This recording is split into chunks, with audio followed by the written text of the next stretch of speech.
Chapter 12. Christ's Wise Government.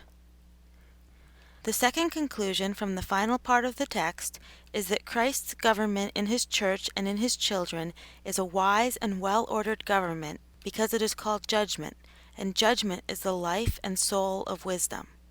Of this conclusion there are two branches.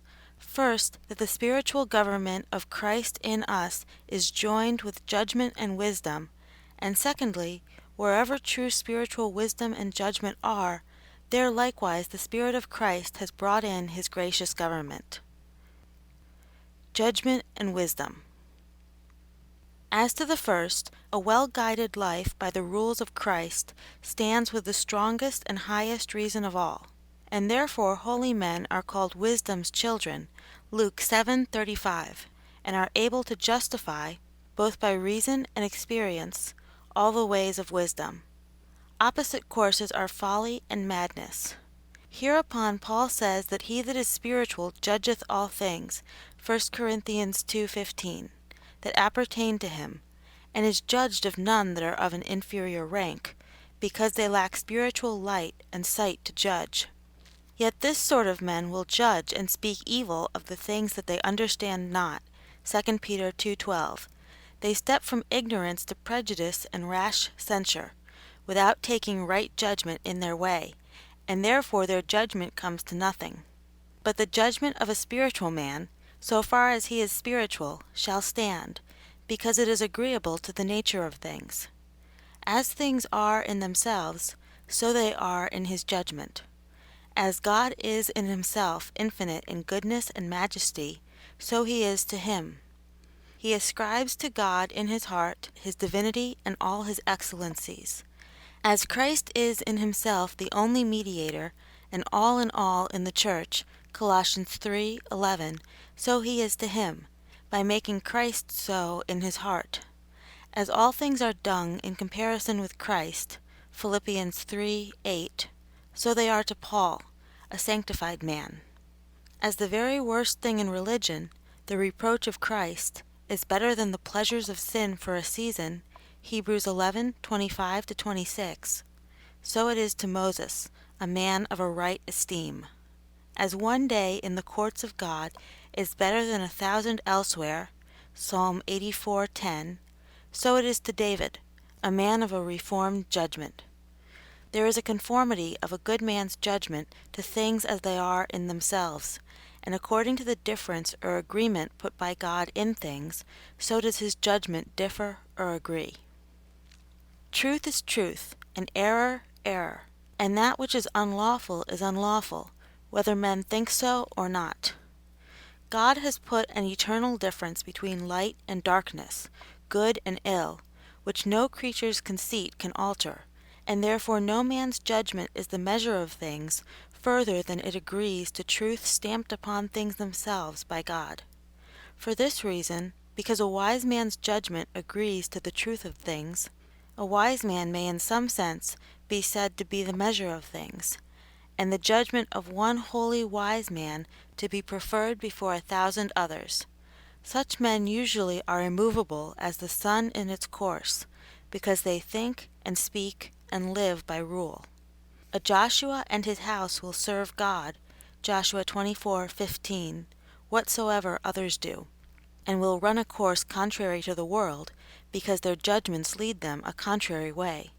Hence it is that Satan has a spite at the eye of the soul, the judgment, to put it out by ignorance and false reason, for he cannot rule in any until either he has taken away or perverted judgment.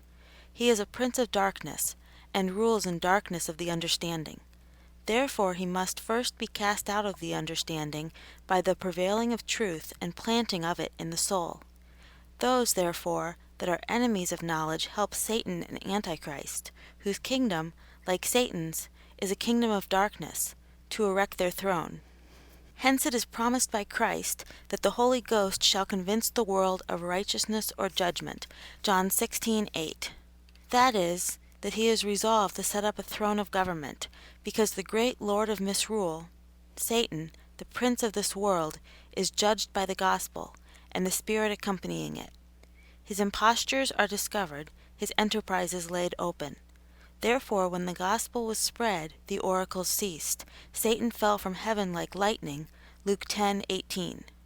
Men were translated out of his kingdom into Christ's.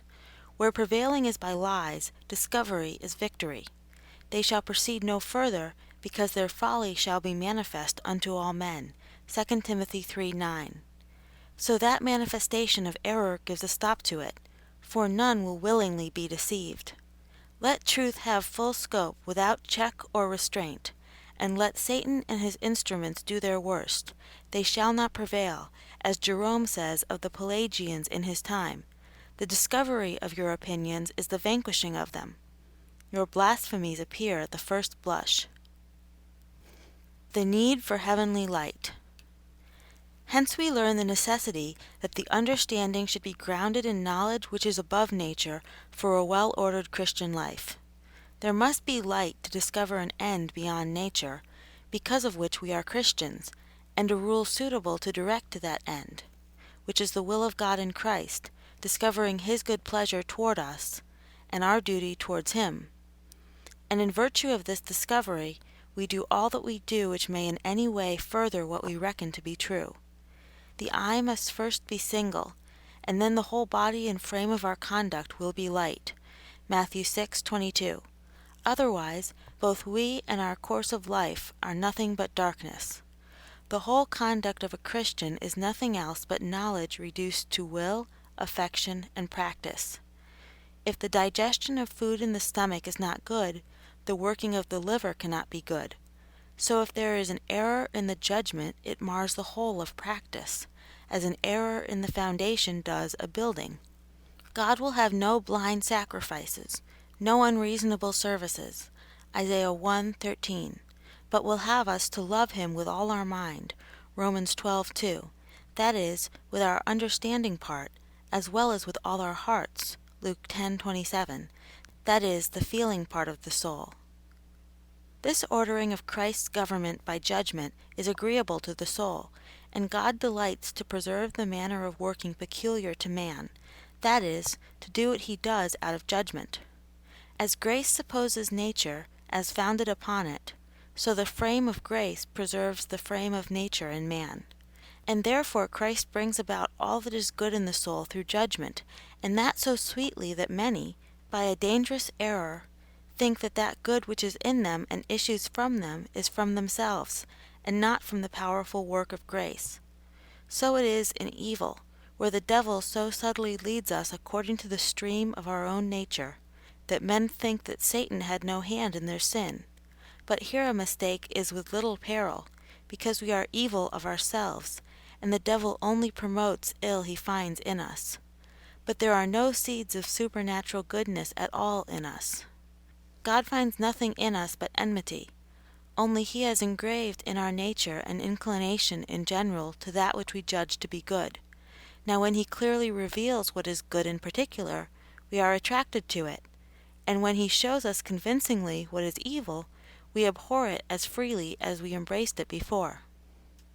From this we may know whether we work as we should do or not.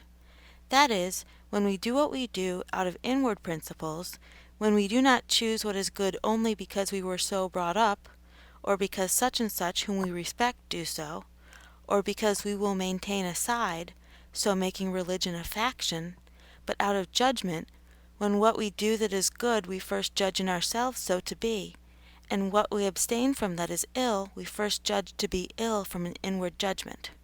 A sound Christian, as he enjoys the better part, so he has first made choice of it with Mary, Luke 10:42. He establishes every purpose by counsel, Proverbs 20:18. God, indeed, uses carnal men to very good service, but without a thorough altering and conviction of their judgment. He works by them, but not in them. Therefore they do neither approve the good they do, nor hate the evil they abstain from. Where Christ's government is set up. The second branch of this conclusion is that, wherever true wisdom and judgment are, there Christ has set up His government, because where wisdom is, it directs us, not only to understand, but to order our ways aright. Where Christ as a prophet teaches by his Spirit, he likewise as a king subdues the heart by his Spirit to obedience to what is taught. This is that teaching which is promised of God, when not only the brain, but the heart itself is taught, when men do not only know what they should do, but are taught the very doing of it. They are not only taught that they should love, fear, and obey, but they are taught love itself, and fear and obedience themselves. Christ sets up his throne in the very heart, and alters its direction, so making his subjects good, together with teaching them to be good. Other princes can make good laws, but they cannot write them in their people's hearts. Jeremiah 31:33. This is Christ's prerogative. He infuses into his subjects his own Spirit. Upon him there does not only rest the spirit of wisdom and understanding, but likewise the spirit of the fear of the Lord. Isaiah 11:2. The same Spirit who enlightens the mind inspires gracious inclinations into the will and affections, and infuses strength into the whole man. As a gracious man judges as he should, so he inclines to and does as he judges. His life is a commentary on his inward man. There is a sweet harmony among God's truth, his judgment, and his whole conversation. How Christ governs us. The heart of a Christian is like Jerusalem when it was at its best, a city compact within itself, Psalm 122:3, where are set up the thrones of judgment, Psalm 122:5. Judgment should have a throne in the heart of every Christian. Not that judgment alone will work a change. There must be grace to alter the bent and sway of the will before it will yield to be wrought upon by the understanding. But God has so joined these together that whenever he savingly shines on the understanding, he gives a soft and pliable heart. For without a work upon the heart by the Spirit of God, it will follow its own inclination to that which it loves, whatever the judgment shall say to the contrary. There is no natural proportion between an unsanctified heart and a sanctified judgment. For the unaltered heart will not give leave to the judgment coldly and soberly to conclude what is best, as a sick man, whilst his feverish illness corrupts his taste, is rather desirous to please that than to hearken to what the physician may say. Judgment has no power over itself where the will is unsubdued, for the will and affections bribe it to give sentence for them, when any profit or pleasure shall come in competition with that which the judgment only shall in general think to be good. And therefore it is, for the most part, in the power of the heart what the understanding shall judge and determine in particular things.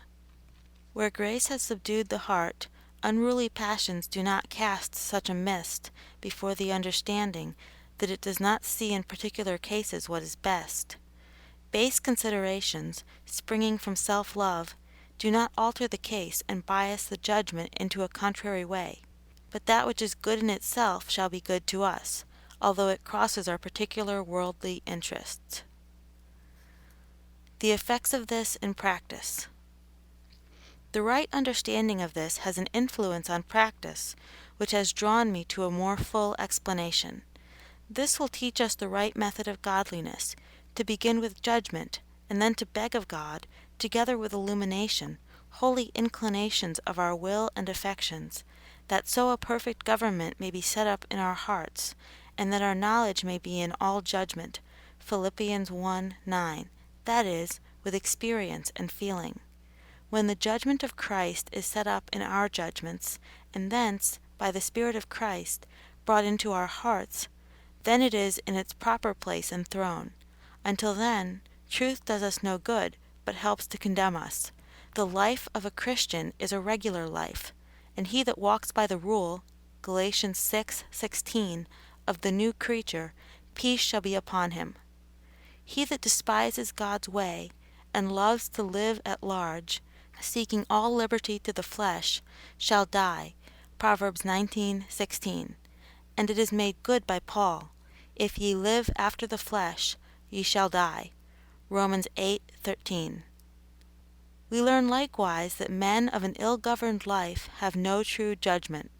No wicked man can be a wise man. Without Christ's Spirit, the soul is in confusion. without beauty and form, as all things were in the chaos before the creation. The whole soul is out of joint till it be set right again by him whose office is to restore all things. The baser part of the soul, which should be subject, rules all, and subdues what little truth is in the understanding, holding it captive to base affections. And Satan by corruption gets all the holds of the soul, till Christ, stronger than he, comes and drives him out, taking possession of all the powers and parts of soul and body to be weapons of righteousness, to serve him. Then it becomes true, new lords, new laws. Christ, as a new conqueror, changes the fundamental laws of old Adam and establishes a government of his own.